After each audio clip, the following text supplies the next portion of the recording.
Welcome and good morning to everyone here and anyone joining us online. We are happy to have you here. I'm Ed Rooney. I am the chair of the Worship Associates for the First Unitarian Church here in New Bedford.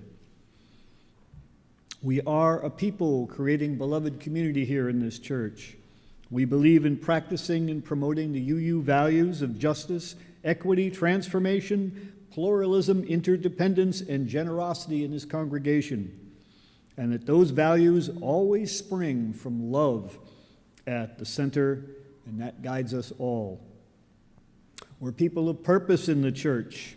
We work to make sure everyone feels welcome in this meeting house, and if what you hear or experience today touches you, we hope you become part of this community of seekers and keepers of this long dream.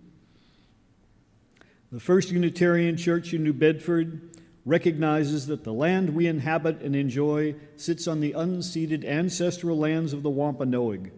We give respect to the people of the First Light and their ancestors, and we honor them in our church. Okay, we need to do just a little bit of light housekeeping. If you're new here, you'll find a small blue card in the pew in front of you, and make a note and turn that in, and we'll get in touch with you. You can join us for a coffee hour after the service down in the parish hall. And we are also, if you're interested in future, we live stream each of our services on YouTube. And we ask you now, please, to put your phones in worship mode so that there is no untoward ringing, pinging, or other sounding while we continue our service. And this is a moment when Reverend Karen LeBlanc would have us do a sort of spiritual calisthenics. We're not going to do that this morning. However, I am going to ask all of you to shout out happy birthday to Reverend Karen. All right, thank you. And we begin our service with a lighting of the chalice. Could I get someone to volunteer? Thank you, Yasmin.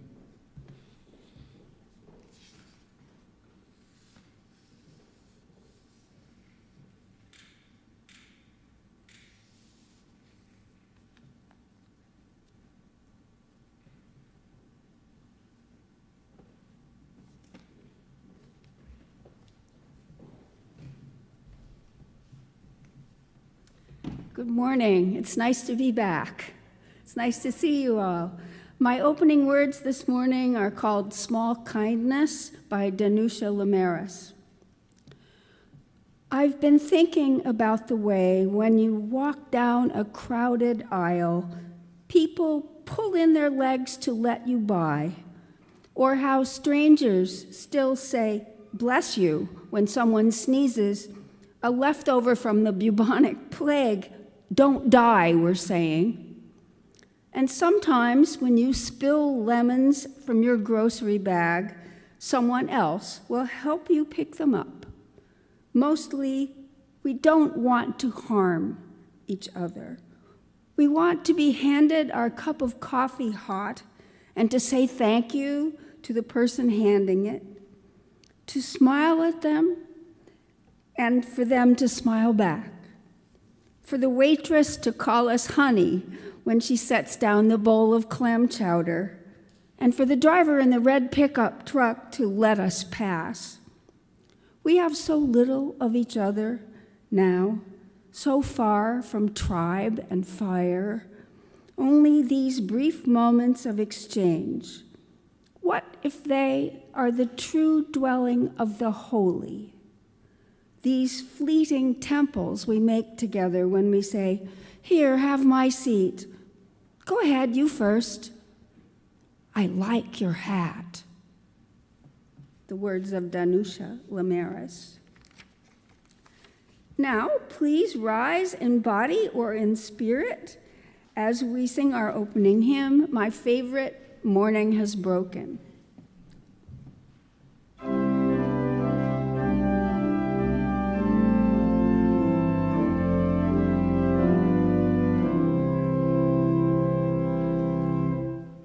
Morning has broken like the first morning, like the first dew fall on the first grass. Praise for the sweetness of the wet garden, sprung in completeness where my feet pass. Mine is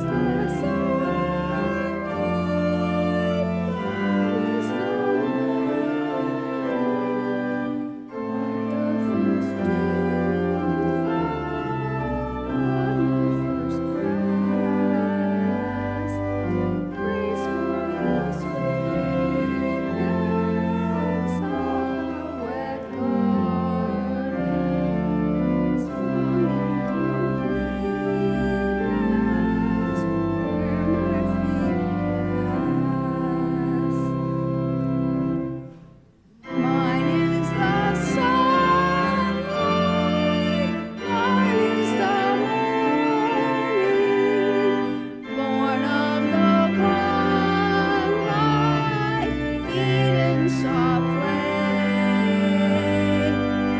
Praise with elation, praise every morning, the recreation of the new day.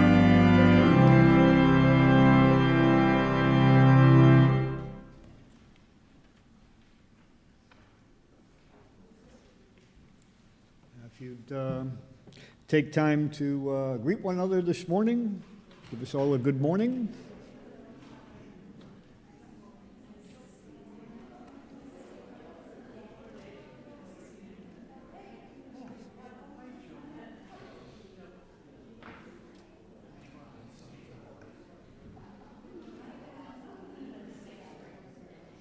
Okay.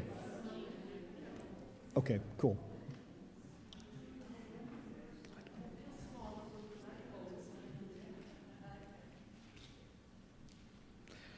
All right, if you would remain standing and please join me in reciting our covenant, which is printed in your order of service. We come together as a religious community, upholding freedom of conscience, right relationship, and the inherent worth of all people.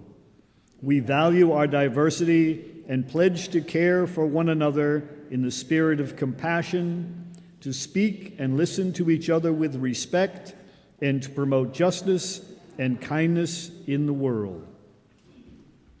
Now is the time in our service when we share with each other our joys and concerns.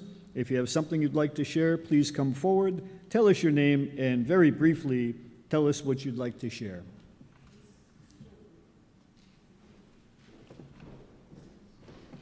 I believe It's a beautiful day today, and that's why the children aren't here, because they're enjoying nature. So the story is the beautiful flexibility of the Unitarians, and we roll into the next part, which is, as Ed said, candles of joy and concern. I don't believe this is on, and so I'm not sure how to turn it on, but that's... It should be on. Can you hear me? Okay, good. Good morning, everyone. My name is Yasmin. I'm going to light a candle today for all the children. Hopefully they're digging in the dirt and enjoying this fresh, beautiful day. But I'm also lighting my candle because the older I get, the more I really do start feeling the global connection.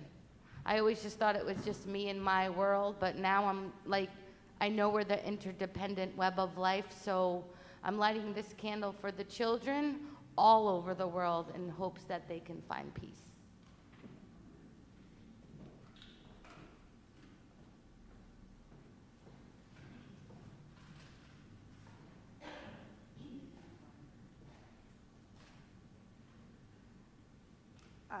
My name is Deb, and I have a concern, and that is that when I retire from being the treasurer on June 30th, there's a joy because the bookkeeper has said that she will take most of the job. She'll do all the computer stuff, all the stuff with the bank. So I need somebody on July 1st who will review the bills, sign the checks that pay them, and fill out a form saying, here are these pieces of money that need to be deposited. That's it. Please, somebody, I would like to train you before you're on the job with no training. Thank you.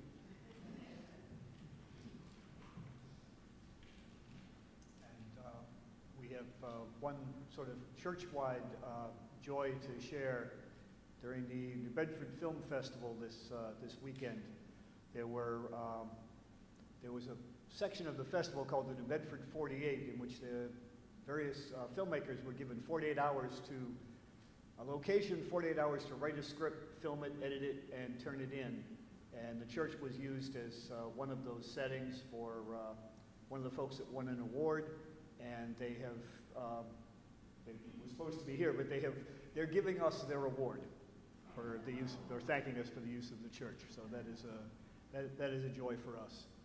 And if there are nothing else, then we always light 2 candles in the end for those who have a joy or a concern in their hearts that they have not expressed, and for anyone who is seeking a place like this but has not yet found it.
Please join me in a few moments of meditation. Feel yourself grounded in your seat. Listen to your breath while I read the words of Rosemerry, Wahtola, Trommer. So I can't save the world, can't even save myself, can't wrap my arms around every frightened child, can't foster peace among nations, can't bring love to all who feel unlovable. So I practice opening my heart right here in this room and being gentle with my insufficiency. I practice walking down the street heart first. And if it is insufficient to share love, I will practice loving anyway. I want to converse about truth, about trust. I want to invite compassion into every interaction. One willing heart can't stop a war. One willing heart can't feed all the hungry. And sometimes, daunted by a task too big, I tell myself, what's the use of trying? But today, the invitation is clear: to be ridiculously creative in love, to open the heart like a lilac in May, knowing freeze is possible, and opening anyway. To take love seriously, to give love wildly, to race up to the world as if I were a puppy, adoring and unjaded, stumbling on my own exuberance of anger, to feel the shock of indifference, of anger, of cruelty, of fear, and stay open, to love as if it matters, as if the world depends on it.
My reading this morning is from Becoming a Spiritual Guide for Navigating Adulthood by Marcus Liefert.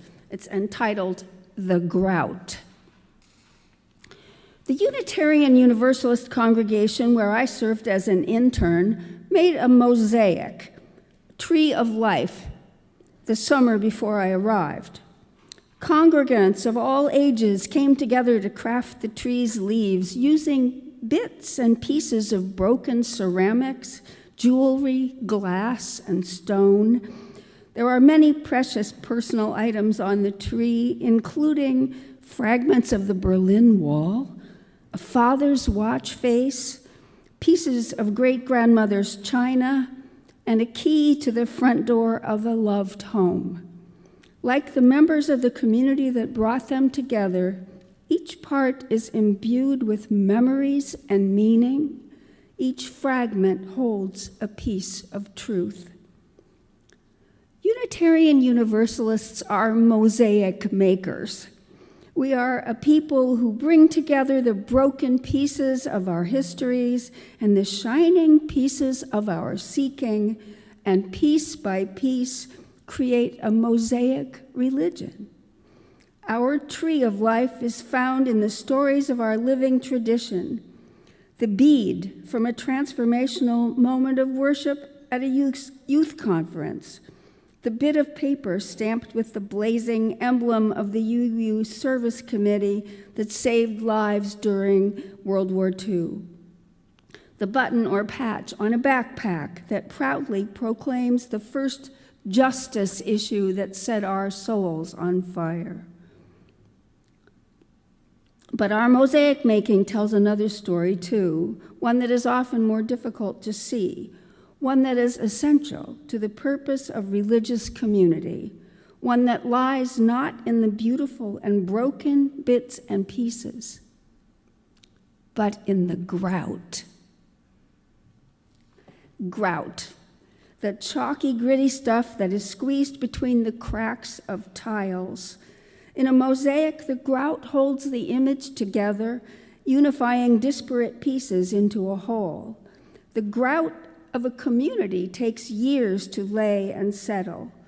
Grout happens in board meetings and committee meetings and endless emails and slow-moving institutions. It is in weekly potlucks, shared by neighbors, a ride to church, and coffee in the social hall after worship. While the folks who show up for church only on Christmas and Easter will hopefully enjoy the beauty of the mosaic they find, they may never know the power of the grout that holds us through all the seasons of life. We help to make this grout when we learn each other's names and when we reach out across generational divides. We help to make the grout when we show up on Sunday morning without having checked first to see if we're interested in the sermon topic. When a newborn arrives to be blessed by the community, it is the grout that enables us to welcome them, and it is the grout that we rest when we gather to grieve and memorialize a beloved who has died. Hold us, O grout. Gather us in through time and space and make all our broken pieces whole in community. In our multiplicity, make us one. From each of our jagged edges, give us the shape of a communal beauty.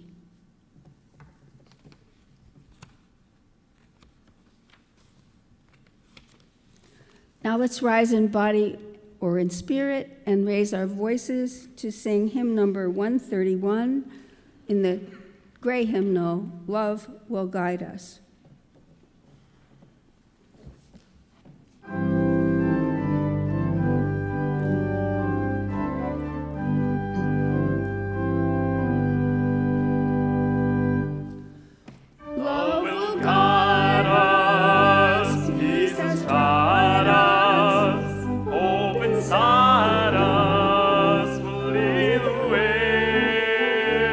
On the road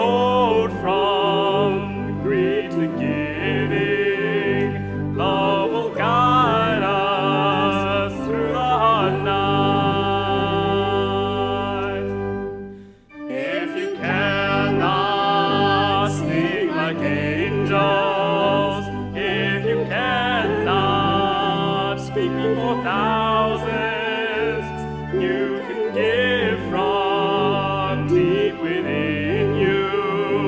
You can change the world with your love.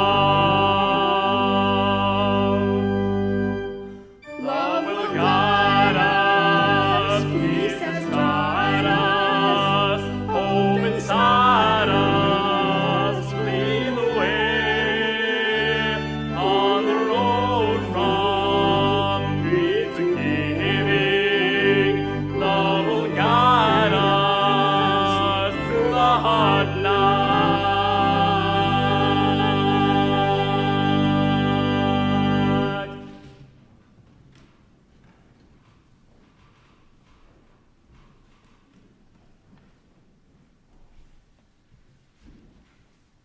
So now is that time in the service, most inevitable, when we ask for your kind donations toward the many, many good works of this church.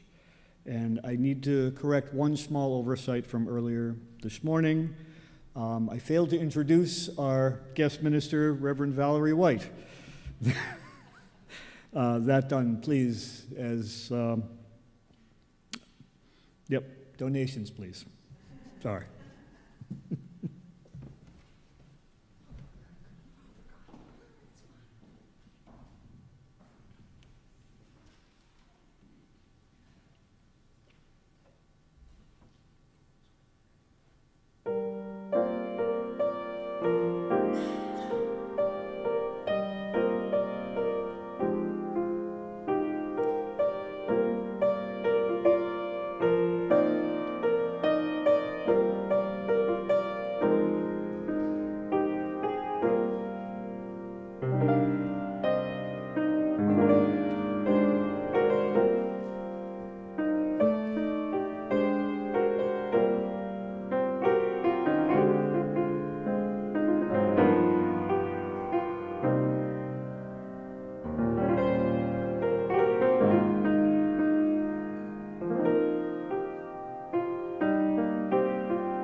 Thank you. That was lovely.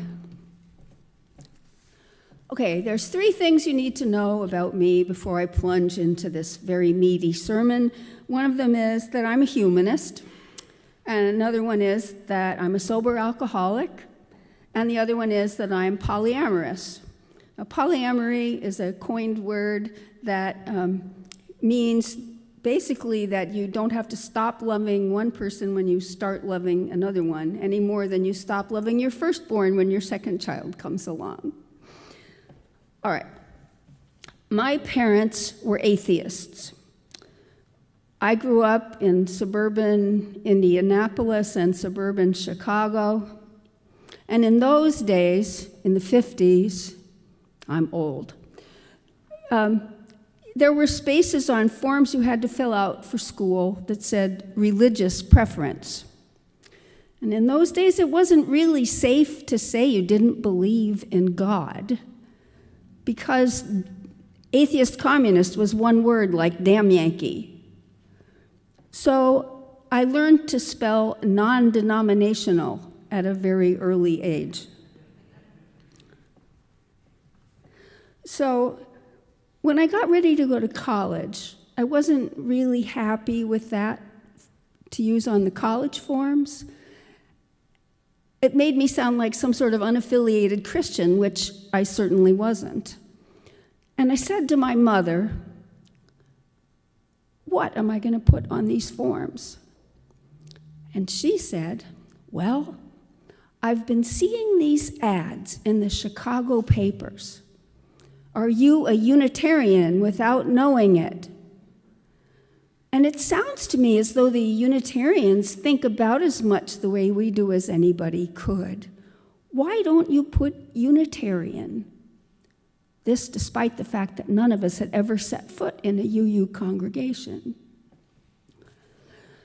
So I did as she suggested, and the upshot of that was that when I got to the campus of Indiana University in September of 1962, I got a postcard from the Channing Club, the college youth group at the local UU congregation, inviting me to dinner on Sunday night when the dorms didn't serve dinner.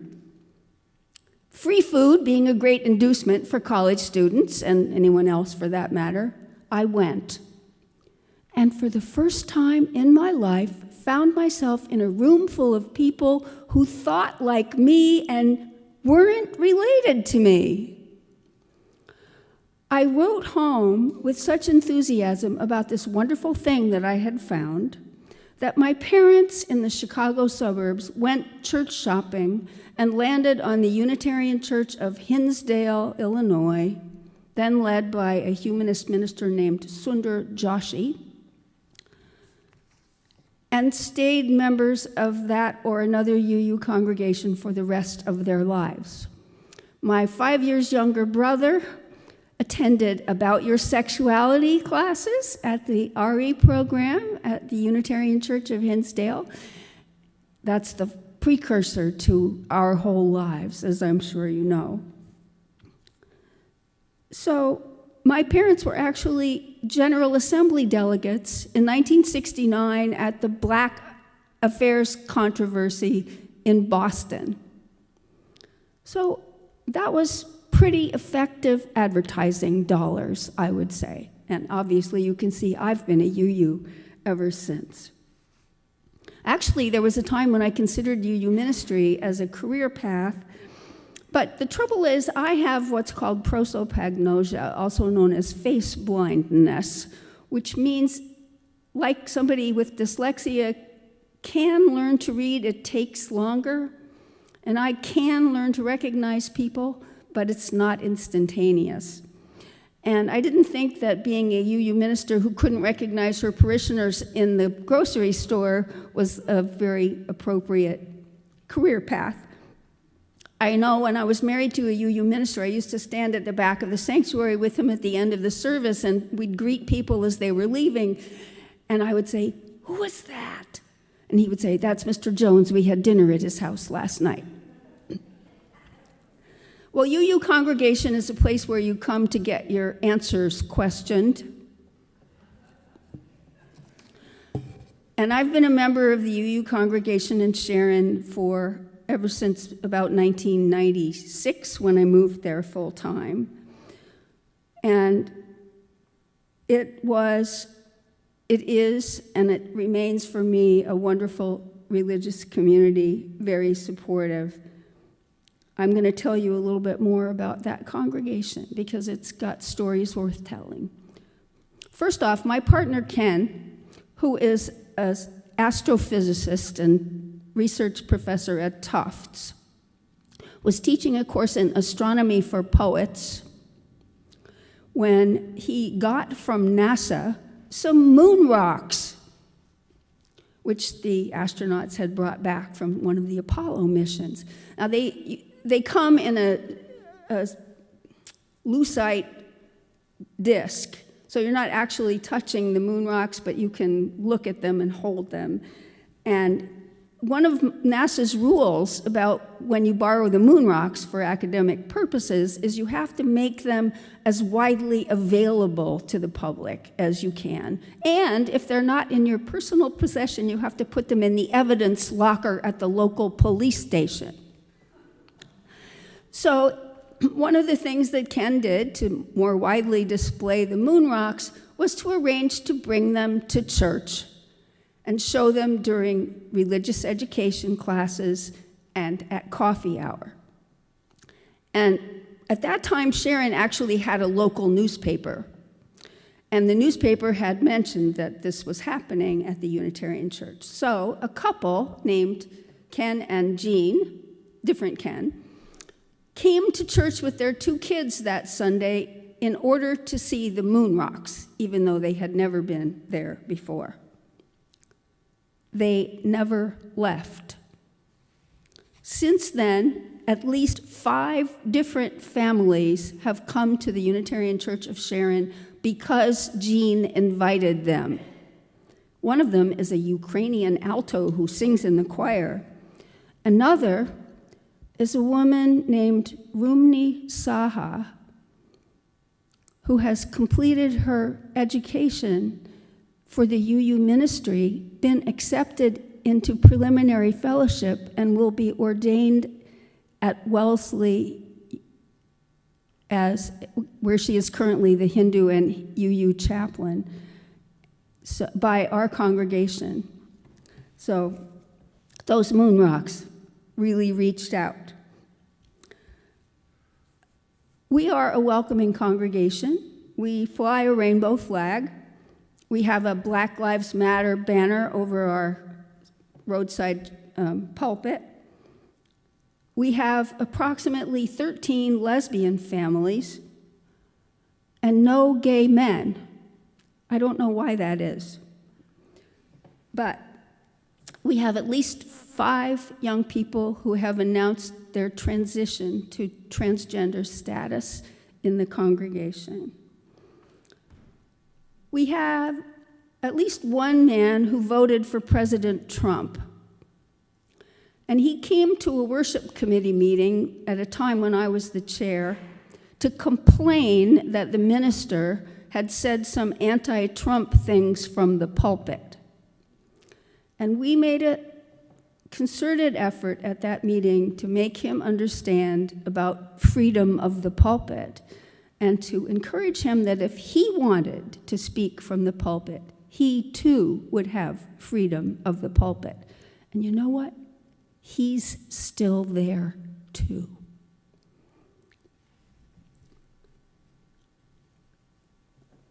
When I was on the worship committee, there was a meeting when we were discussing what kind of lay-led service we could have on the Sunday closest to Valentine's Day. And I said, I would like to talk about polyamory. And people said, what's that? And I explained, and the minister said, oh, I'm not sure we're ready for that. And another member of the worship committee said, I think Valarie needs to talk about this, and I think we need to listen. And the minister said, you're right. So what we ended up doing was we had 3 speakers at that service. One of them was the minister, who talked about her experiences doing what were then called holy unions during her internship on Cape Cod. And one of a man named Marshall Miller, who with his partner Dorian Solat founded the Alternatives to Marriage Project, which was intended to support people who were refraining from legal marriage in solidarity with their gay and lesbian brothers and sisters who could not legally marry at that time. That organization, the Alternatives to Marriage Project, is now called Unmarried Equality, if you're interested in looking it up. So nobody refused to shake my hand after that service, and since then I've been elected president of that congregation 4 times. I was impressed. Our previous minister, Jim Robinson, who served, I think, in Brewster on the Cape for many years, was doing a Time for All Ages during the worship service before we had a special family service. And his topic during that Time for All Ages was, what makes a family? And he had puppets and stuffed animals and things, and he said, well, a family can be a grandmother raising a grandchild. A family can be 2 moms and 2 children and a picket fence and a dog. A family can be a husband and wife and 3 kids and a cat. Or, he said, a family can be 2 moms and a dad and a set of twins and an electric car. Guess whose family that is? I have never felt so heard or so seen as in that moment. I really think our congregation is special. So about 20 years ago, we were having an event to kick off the pledge drive. And we were talking at dinner that night in the tables about what was special about our congregation, why did we keep coming back, and what changes did they think needed to be made. And this one woman, Linda Godfrey Bailey, said, we need to do something about accessibility. She said, every year that we don't address accessibility is a year we have decided to be exclusive. It is a justice issue. And that just pierced me because I hadn't thought of it quite like that. I mean, I wouldn't have said, oh, well, we don't have anybody in wheelchairs anyway. It's an old New England meeting house with long stairs in front. Of course we don't have anybody in wheelchairs. So I said to Linda, would you chair a task force on accessibility? And she said, well, she would co-chair one. So I appointed her, I was president at the time, I appointed her co-chair of a task force on accessibility, and about 12 years ago, we finished our addition, our elevator. We have 3 RE classrooms, a library, a nursery, the minister's study, the RE director's office, and I have to say one thing I'm very proud of. When they showed us the architectural plans, and I noticed that there was a changing table in the ladies' room, but not in the men's room, I objected, and they fixed it. Now, however, both of those restrooms are all gender, so there just happen to be 2 changing tables, 1 in each. I'm very proud about that. So we're starting a new drive now, just barely kicking it off, to remake the sanctuary. It has, it's a white New England meeting house. It has tin ceilings, plain glass windows with lots of wiggles because the glass is old. And we need to make more insulation. We need to keep the ceiling from falling down. And we want to improve the audio-visual stuff so we can show slides or hymn tunes or whatever. And that is going to be another $1 million+ effort coming up soon. Oh, the other thing is we've got to make what we call the bema, the stage where the pulpit is, accessible. All right, I said at the beginning that I was a sober alcoholic, and I'm completely out about my alcoholism and my recovery. I got sober in 1987. I was lucky enough to have what people in AA circles call a high bottom, which means I never had a DUI, I didn't have any accidents, I never missed a court appearance, nobody ever sued me for malpractice, but I had a problem. And I remember attending a panel on alcoholism and the practice of law at the annual meeting of the Vermont Bar Association, where there was a man who was an alcoholic lawyer in recovery who said he was Exhibit A, and there was another man who was the director of a residential treatment program in Brattleboro, Vermont, and another man who was a psychiatrist who treated people with substance abuse issues. During the question and answer session, I raised my hand, and I said, "So you've said a lot of things, but you haven't said what you do about it." And he said, "Well, besides abstinence, there's only 2 things we found that work: peer support and belief in a higher power." And I said, "What do you do with an atheist who's a loner?"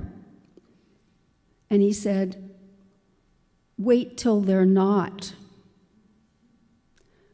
I felt like I was going down for the 3rd time. And it was only a couple of months after that that I actually did get sober.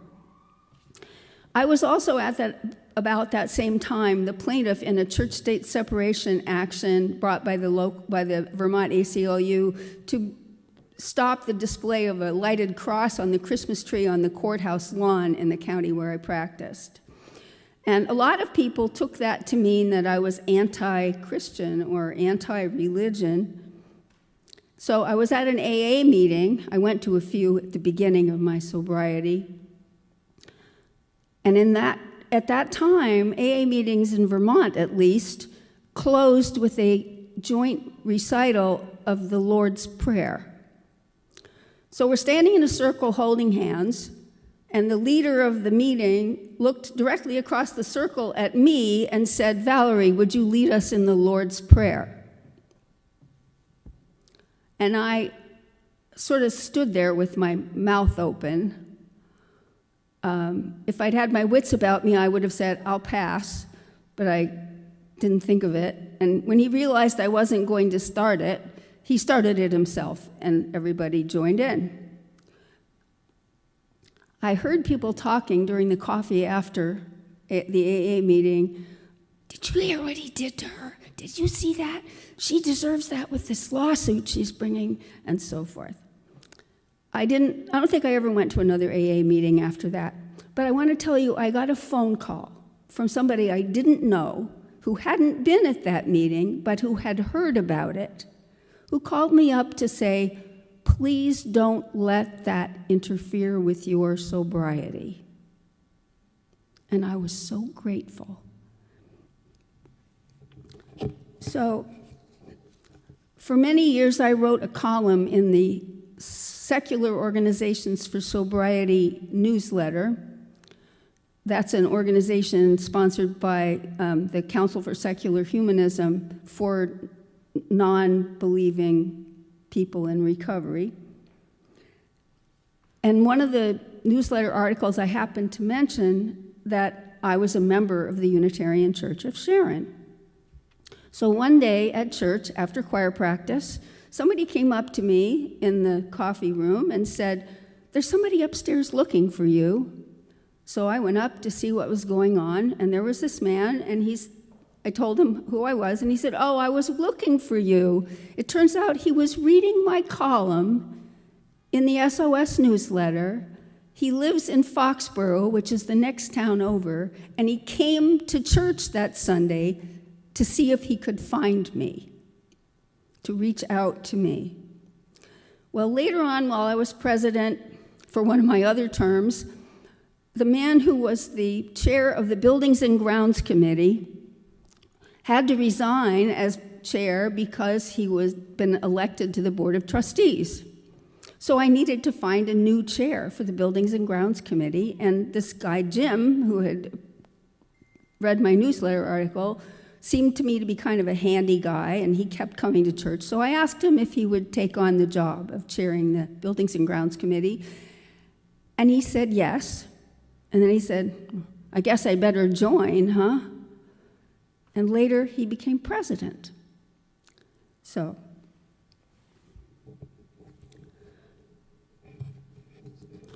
I have noticed recently that there are many sobriety groups on Facebook, and almost every time somebody posts to say, I'm in my 5th month, or I've been sober 100 days, or 7 days, or 7 years, they always start with, I don't suppose anybody cares.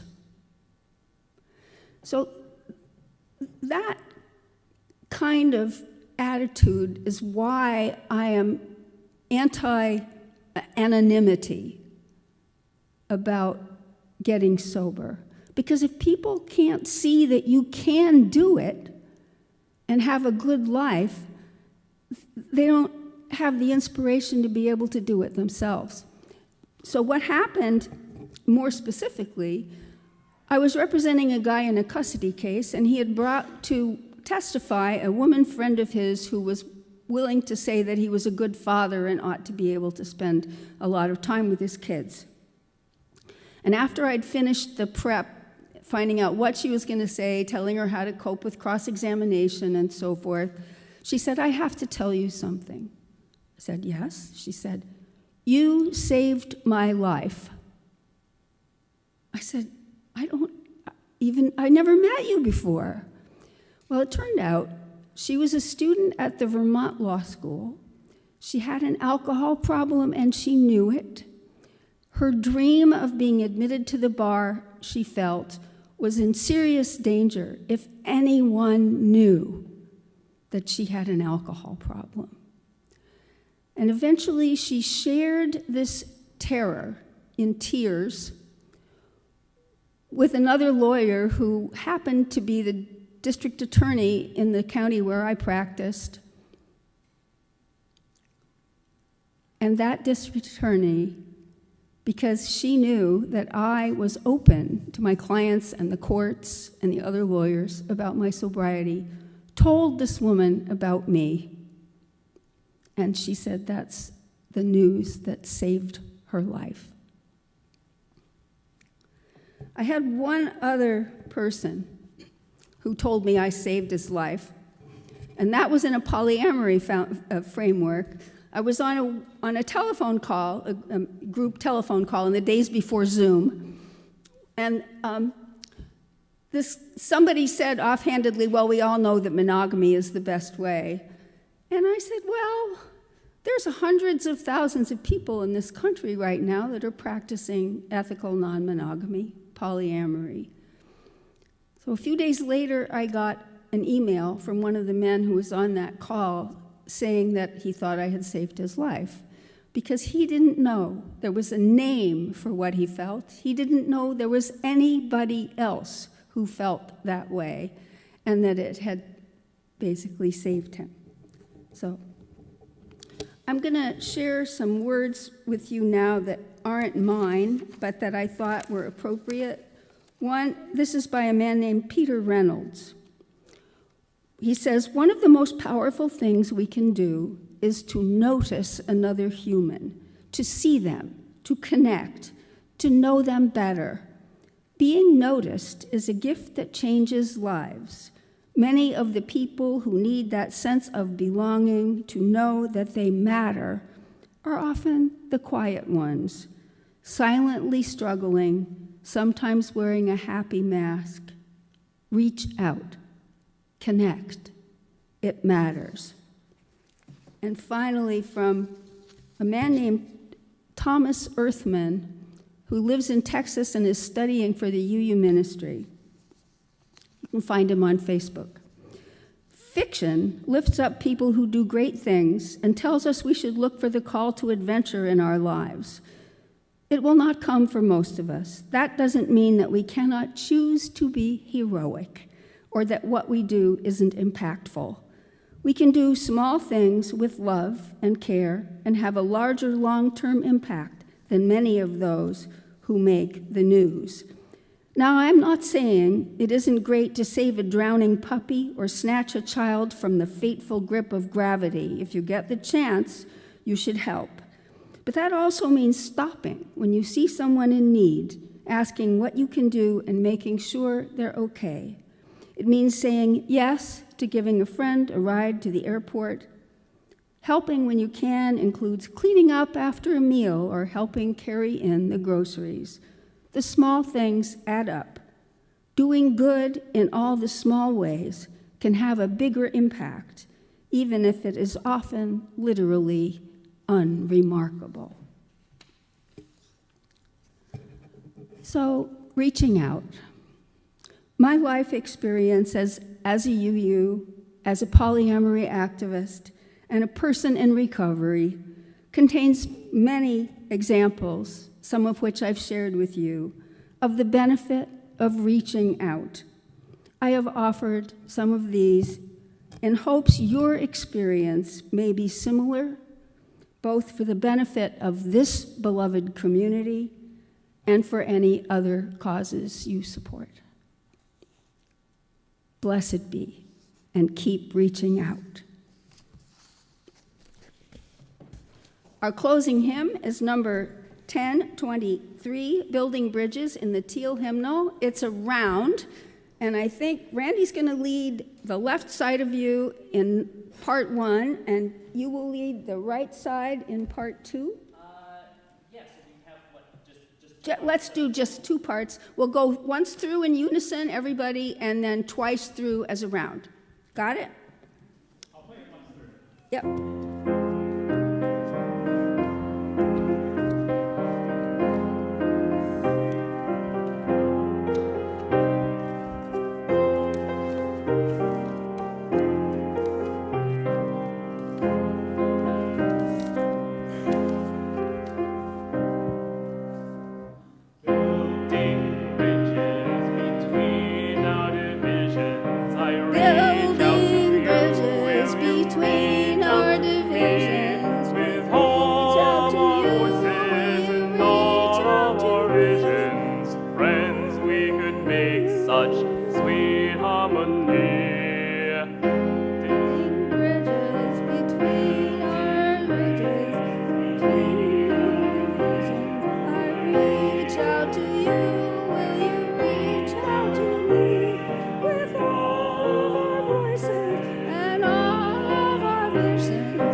I didn't even see the slender red salamander curled in the middle of the country road, but Brad stopped to kneel beside it and told us if you pick them up by their tail, they will lose their tail and attempt to distract a predator while the rest of the body escapes.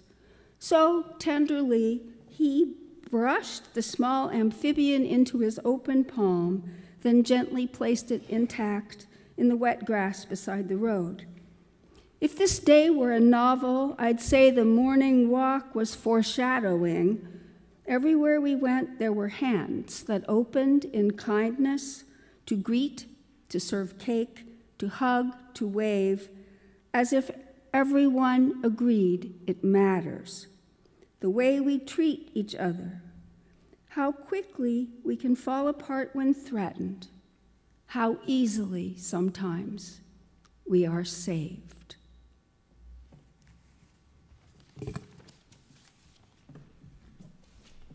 Please be seated while we enjoy the postlude.